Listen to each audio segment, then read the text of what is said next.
Hi guys, this is my trip to Playa del Carmen, Mexico. Hope you enjoy!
It's leche. Hi, ma'am. Yeah. My app really has bad hearing problems. Yeah. We started our trip by having breakfast at the lounge before our flight. I had traditional Mexican eggs and beans, which were so delicious. We always use Volaris for affordable tickets from Mexico City to Cancun. Unlike Aeromexico, we've never had any issues with them, and the trips have always been very smooth. Once we arrived at Cancun, we went to get our car we booked in advance with a car rental company called National. They took us on their shuttle to their office/parking lot where we picked up the car. From Cancun Airport, we drove south for about an hour and reached our Airbnb in Playa del Carmen. Our place had a living room, a nice kitchen, 2 bedrooms, and each had a bathroom and shower. And the second floor was a balcony that had a hot tub, but unfortunately it was broken, but it was too hot to use anyway, so we never really went to the second floor.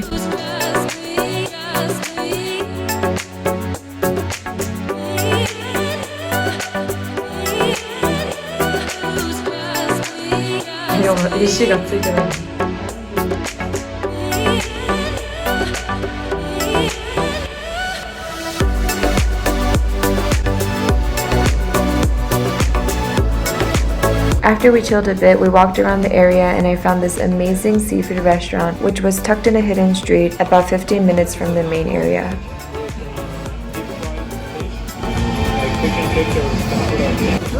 Sí, listo. Le pedimos 2 cocos para ella y para mí. Hay la michelada que trae clamato, salsa. ¿Está? Sí. ¿Cuál va primero o qué? Super Mario, 맛있어요. Yo. Okay, thank you, mama. Put it in your mouth.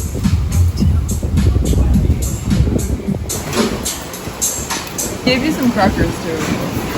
Every seafood dish was so flavorful and fresh, and my favorite were deep fried fish tacos and octopus tacos. We were so excited and ordered everything from the menu that looked nice, so we did bring some food back home.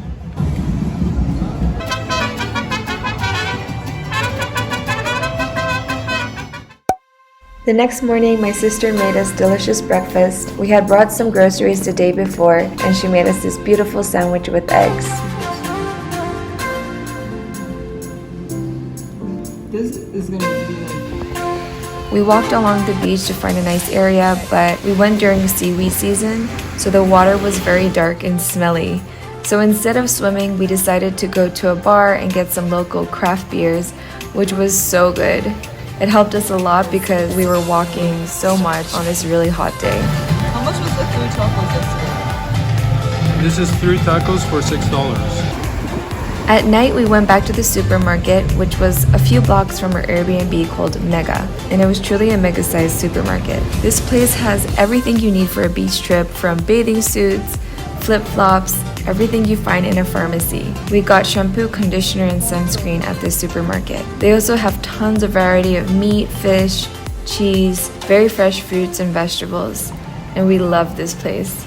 We went back to Mega several times because it was really convenient to have this supermarket close to our place. 1 kilo, like 300 grams each. Yeah.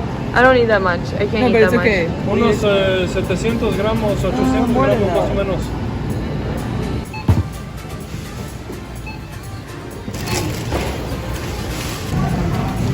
Muchas gracias. And for dinner, we had the leftovers from the seafood restaurant, and my sister made us delicious pasta with veggies and chicken. This day was the highlight of our trip. We took a day tour to go to Cozumel, which is an island close to Playa del Carmen.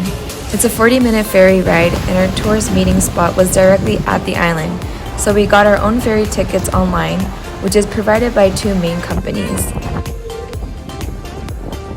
Make sure you purchase them beforehand and go to the port 40 minutes in advance, because once the ferry is full, they cut the line and then you have to wait for the next one.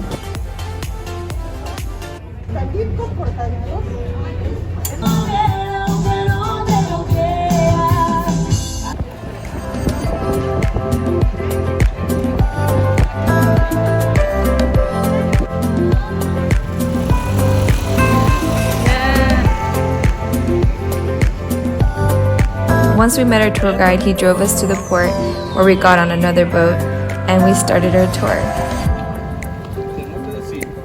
I did lots of research beforehand and chose this particular company because they provide tours in small groups. It was nice because I felt safe the whole trip, especially during snorkeling. Unlike the big tours I've been on before that only have a few staffs accommodating 20 or 30 tourists, for this tour we had less than 15 people and plenty of staffs that were checking in on us, providing us exceptional support. It was incredible. If you're planning on going trips with small children or elderly parents, I highly recommend tours that provide smaller groups. Because the island in a way blocks all the seaweed, unlike the beaches at Playa del Carmen, the ocean was incredibly beautiful. I could stare at this beautiful water for hours. Because I live in a city, sometimes I forget the sense of being part of nature. But once I immerse myself in it, I feel so content and at peace, which is why I love beach trips. It always lets me reset and I feel so alive again. I recently came across an article which explained that being near the ocean can make you calmer and more creative. Our affinity for water is reflected in the near universal attraction to the color blue. We're naturally drawn to aquatic hues, and people associate this color with qualities like calm, openness, depth, and wisdom.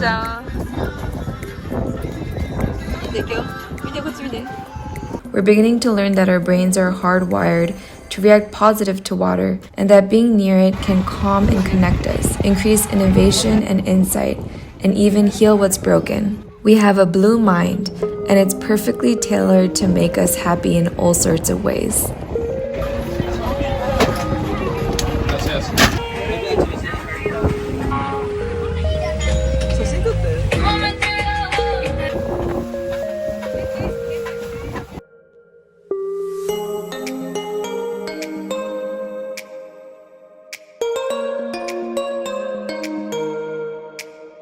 After we snorkeled in two spots, we headed to a gorgeous beach called El Cielo, which means heaven in Spanish. It's not really a beach, but a shallow area right off the coast of the island.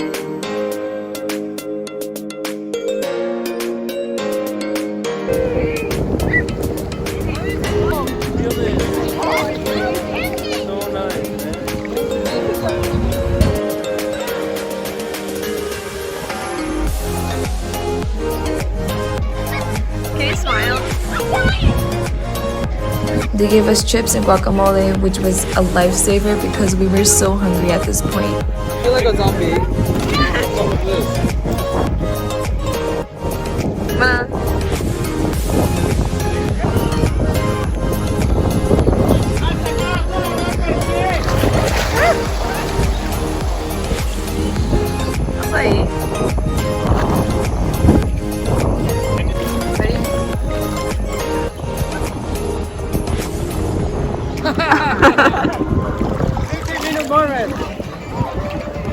This place was literally heaven on earth. We floated and swam in these pristine waters, and I really didn't want to leave. We were so lucky it wasn't packed, and we had tons of time to relax here.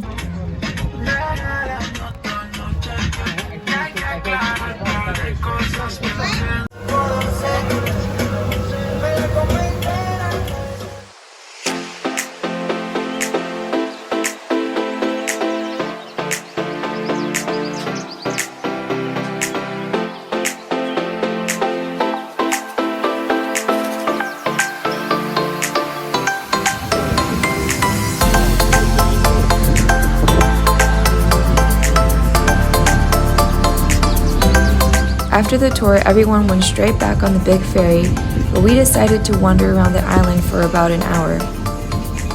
Because most of the tourists had left the island after their tours, the island was empty and quiet, which was really nice. One of the staffs on our tour recommended this restaurant called Casa Denis, which has the oldest history on the island and serves Mexican food. Of course, we had to go and try it. Caminar un ratito. ¿Usted es el cochino? Sí. Ajá. ¿Sí?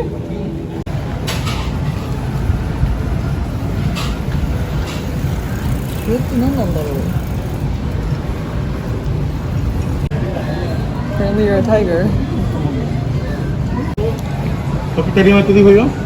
¿Sopita de lima qué digo yo? Aquí, gracias. Why they do it? Why is that? You do it? Está bien, no está.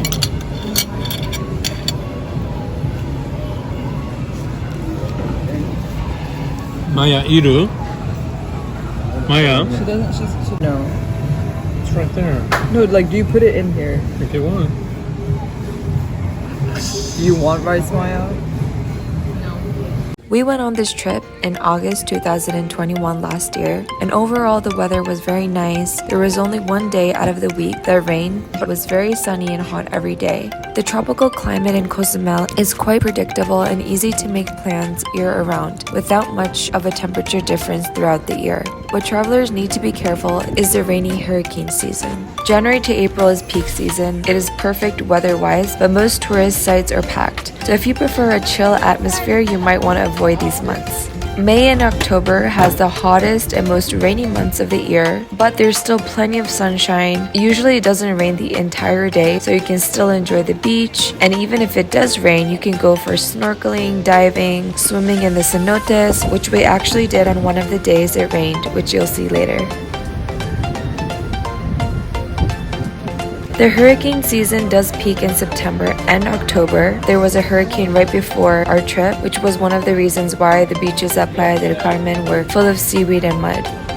From November to December, the autumn-winter months are great to visit Cozumel because the hurricane season has passed by at this time and the humidity is pretty low. Although we only spent one full day in Cozumel, there are a lot of other activities from diving, there are jeep tours, beach lounging. So hopefully next time we visit, we'll spend a couple more days at this island.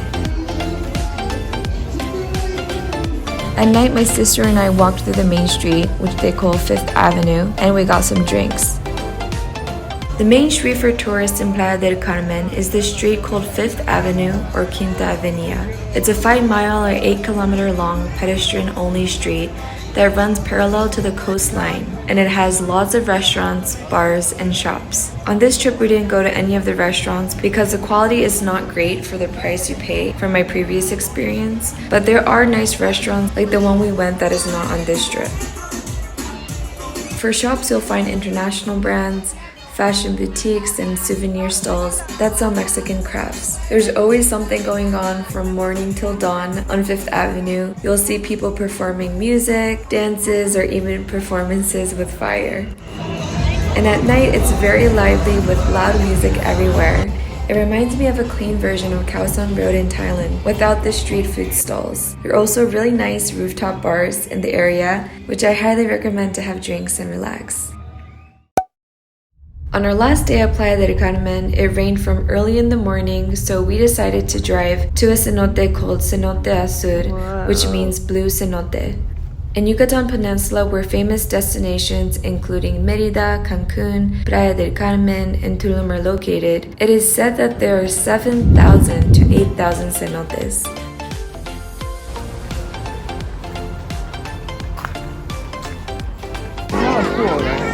No, it's natural. Does it look like a pool, Mana? Yeah. Oh my god, there's a scaredy cat.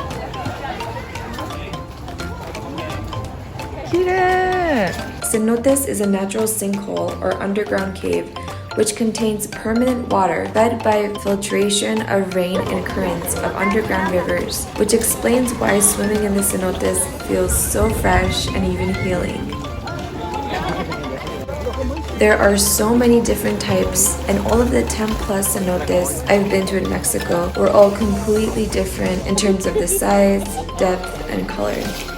Cenotes were vital for Maya civilization, not only because it was their main source of water, but the Mayas considered it to be the entrance to the underworld, or where they believed the Mayan gods would visit. Many temples and villages were built close to cenotes, such as Chichen Itza. The beauty of cenotes are like liquid jewels. Every cenote has a very different shade of blue or green with crystal transparency. Wanna jump in, Mana? You go in first as an experiment. Wow, it's so pretty! Once you step close to the cenote, you can feel the fresh air, and it does feel very spiritual and sacred. If you have a car, you can go to uncrowded cenotes, and even if you don't, there are tons of tours for visiting cenotes that you can enjoy. Just remember to have cash on you for parking or entrance fees.